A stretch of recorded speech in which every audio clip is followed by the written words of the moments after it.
有兩個 sources 啦 ，S1 同埋 S2，佢哋就各自產生一個圓形水波，跟住咧呢兩個圓形水波咧就發生一個干涉現象，亦即係 interference 咯。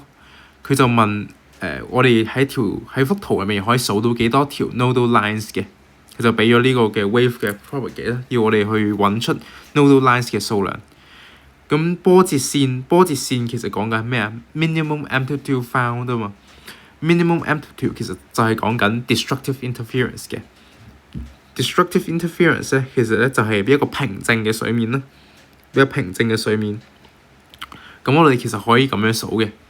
destructive interference 咧，我哋可以通過觀察呢個 wave 啦，一個嘅呢一啲地方咧就係 trough 嘅，即係呢啲白色嘅地，我所標嘅兩條黑線之間，同一個 wave 兩條黑線之間嘅白色嘅中間呢個地方咧就係個 S2 嘅 trough 啦，同埋咧我哋就要揾一個嘅 crest 嘅，亦即係呢個黑線啦。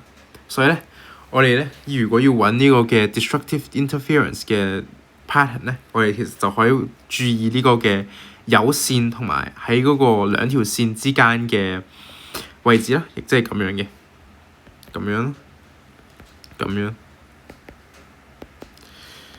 咁我哋咁樣咧就可以畫到一條咁樣。咁因為呢個係對稱㗎嘛，其實咧我哋就呢幅圖咧係對稱嘅，咁我哋咧就數一邊就得㗎啦。其實呢條線應該係彎嘅，不過因為佢 auto correct 咗。咁第二條線咧就係倒嘅。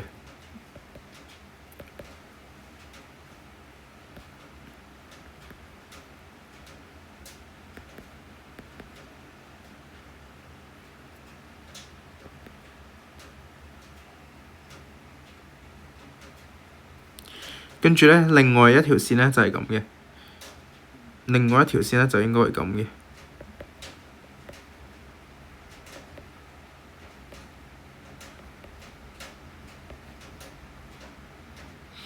咁樣畫咧，我哋就畫到呢個嘅三條線啦，喺一邊畫到三條線。咁我哋之後仲有冇咧？咁其實咧就冇發現到有咁樣嘅，因為冇咁樣嘅類似嘅 nodal lines 啦，因為咧。佢後面咧 S1 同埋 S2咧，佢嘅 diffraction 佢嘅範圍咧係冇辦法令到喺呢一個 region 咧做到更多嘅干涉嘅，因為一邊有三條啊嘛，同埋條圖係個圖係對稱嘅，所以咧最終嘅答案咧就係3乘以2啦，亦即係6 C for cat 啦，答案就係 C for cat 啦 ，C for cat。